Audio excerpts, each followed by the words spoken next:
So you're probably wondering how I got here, and trust me, in a lot of ways I am too, but I think it'll make a lot more sense if we start from the beginning, and don't worry, I'll try to keep this brief.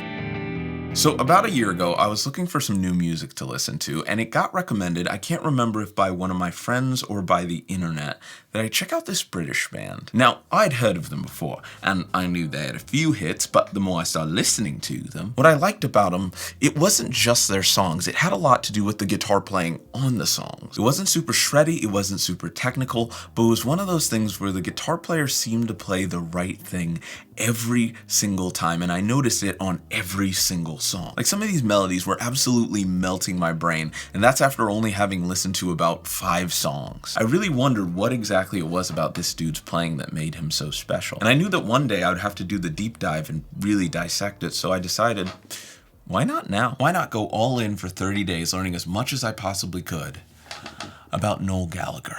Now, I knew if I was gonna do this, there were gonna have to be some guidelines, because I've done deep dives before, but this one, I wanted to really hit. Basically, I needed to listen to every single Oasis studio album 3 times. I needed to solely practice Oasis on the guitar every day for 2 hours. At the end of this, I just wanted to be able to answer the one big question. I think going into listening to Definitely Maybe, it was way less about how much do I like this, even though I really did, and more about discovering the early tunes, the early sound, and seeing how that would differ in the later days once I got there. It is day one. I don't know if I've ever fully listened to Definitely Maybe, but it's go time. I want to see really what Noel Gallagher can do. Even just 2 songs in listening to Shake Master, you can tell there's like some heavy 12-bar influence in here. Genius. I don't think I'd ever listened to the outro solo. This is amazing. Supersonic, I know this track. I need to get out a guitar. I need to learn that riff. Shaker Maker, second listen. This is the first time I'm actually noticing the modulation. Every track you listen to, you're just wondering, are there 7 guitar tracks going right now at the same time? Can I ride with you in your BMW? Some of those licks, especially on Supersonic, are deceptively faster than I originally thought. I feel like What's the Story is really where it all started to hit me, where it's like, I'm no longer discovering this band. It's like, I'm just a fan now. Day 4, and today we get to discover What's the Story, Morning Glory. So it opens and it kind of teases Wonderwall. That's interesting. Bro, those changes! I literally just needed to take a second to pause and reference that Roll With It is an absolute masterpiece, and it might be in my top 5. I know this one, Sally Can Wait. Simply lyrically, Don't Look Back in Anger, that might be their best work. Sometimes I forget how cool it is hearing Noel sing for the first time. Hey Now is fine, but it's definitely not one of my favorites. Champagne Supernova doesn't get old. Be Here Now is probably where a little bit of the challenge started, because this is where everyone told me they almost felt like they lost the magic a little bit. I ended up finding some things that I really liked on there. Also, this was around the time where I started to really dig in on not just like the listening, but the practicing. Day 7, and we've made it to Be Here Now, and this is the album that I probably know the least about, so let's do this. Starting off like a spaceship. This is a lot different. I definitely hear a lot less direct blues inspiration, and it's very modern for like that time. Magic Pie, are we getting more Noel vocals? It's pretty clear, especially in between tracks, that this is the album where they're trying to go a bit experimental. Second listen, but this is the first time I'm noticing just how orchestral Stand By Me is. I Think I Know didn't stick out to me on the first listen, but that hook, You'll Never Forget My Name, like, that's catchy. Opening track definitely still isn't my favorite, but the wah solo, that's nice every time. Listening to Standing on the Shoulders is probably around the time I started to get tired. Like, I had my favorites on the album still, but I felt like overall it became almost like a roller coaster. I would have those really high moments on the albums, and then I would kind of have the lower ones. Standing on the Shoulders of Giants.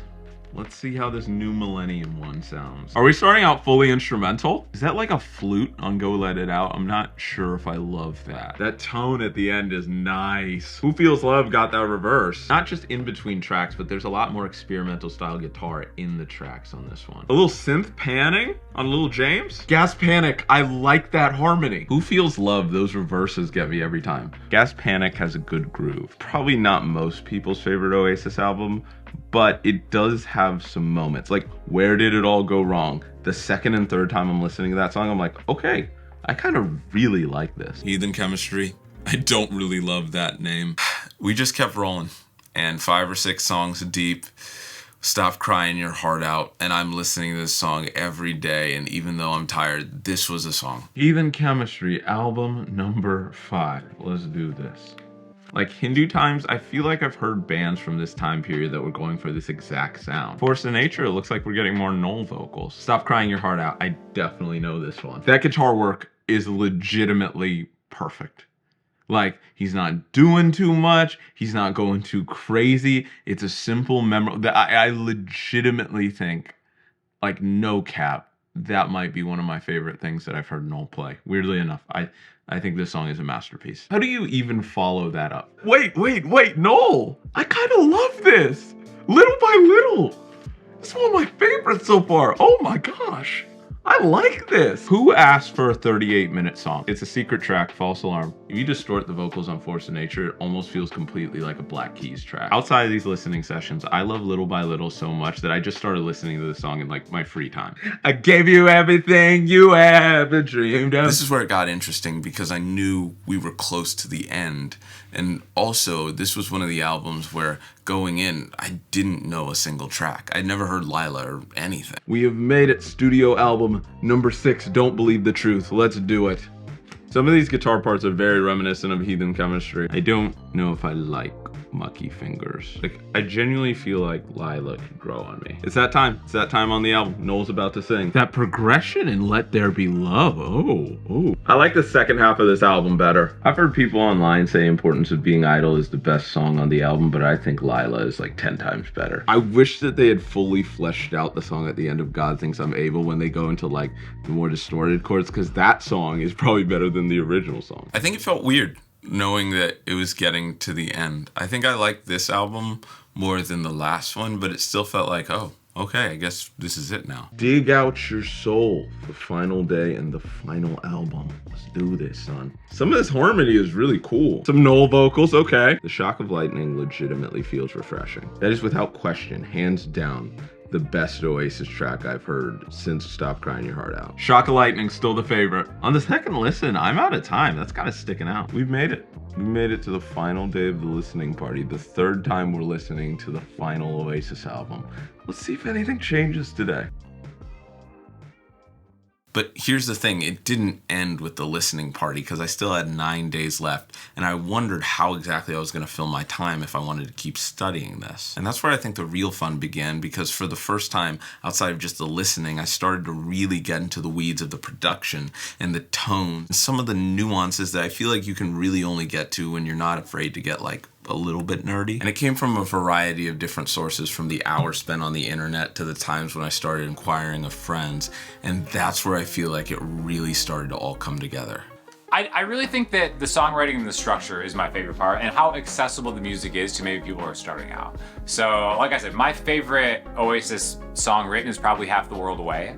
And on a surface value, it is a lot like the Beatles, where it seems very simple when you listen to it, but when you dissect it, there's a lot of like really cool stuff that is like outside of pop music. Like Noel uses a lot of secondary dominants, right? When I think of Noel Gallagher, especially his guitar playing, a lot of that is stuff that is heavily Beatles influenced. Like a lot of it all is coming from that Beatles, Rolling Stones era, and those guys, the Keith Richards, the George Harrisons, Paul McCartney, John Lennons of the world, their deep influences are coming from like the rock and roll of the 50s, the blues stuff. And so you get a lot of like, you hear a lot of Chuck Berry, third generation Chuck Berry stuff.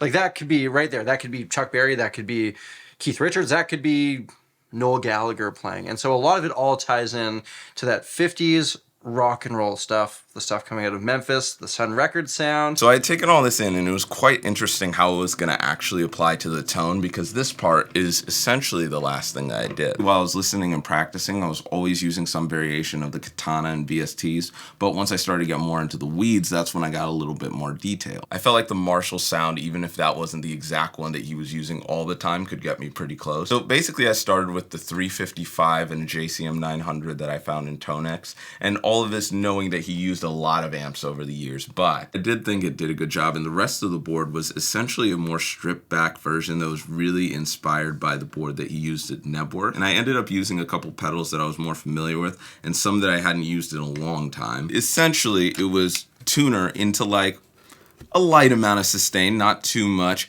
Then it was the Tube Screamer, which surprised me. I didn't know Noel used a Tube Screamer, into the CH1, and then into the JCM 900, which I had the gain around like 8 or 9, but the big thing was that I found from a video, I put the mids all the way up to like 9, and that's where I really felt like I started to get that tone.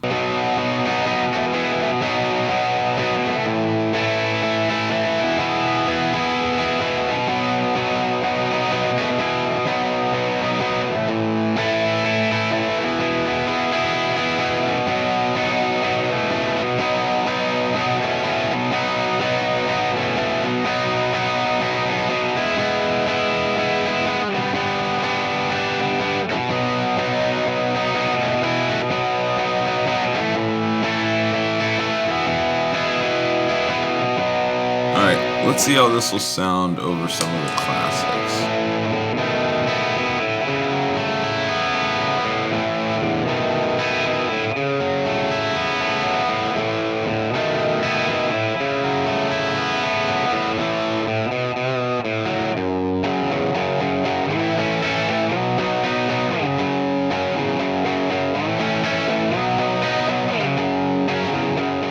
We for sure also have to try this over some of the new stuff.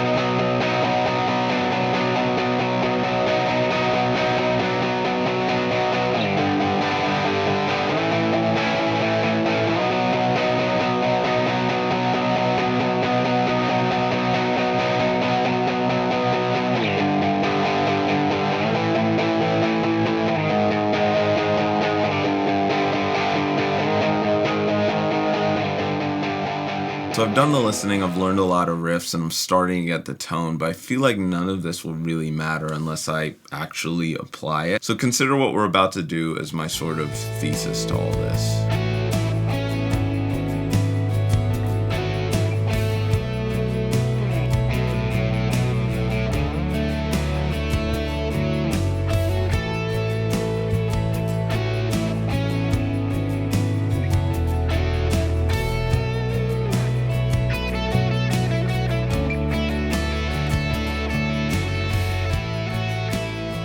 Ladies and Jellyfish, that is our study of Noel. Oh, and by the way, I don't think we ever answered our big question. What actually makes Noel so special? And I think the answer, it's very simple. He understands as well as any guitarist in history that melody is king. With all the shredding and really impressive technical stuff out there, Noel somehow manages to be just as good of a songwriter as he is a guitarist. And when you can combine those two at that high level, that's where you get a band, and more specifically a player as special as Noel Gallagher. Anyways, thank you so much for watching this video. I've been wanting to do another Discover video for a while, and Oasis has been on my radar for the last year, so I was sure this was eventually gonna come. And very last thing before I go, if you want to know anything more about the Boss CS3, got it from the homies at Sweetwater. The links will be in the description. It's one of the best ways to support the channel if that's something you want to do, or if you're just curious about any of the other gear that I used in this video, all the other pedals, the guitar, even the camera. The links will be in the description. Like and subscribe if you had a good time. And most importantly, most important of all, don't cry your heart out tonight.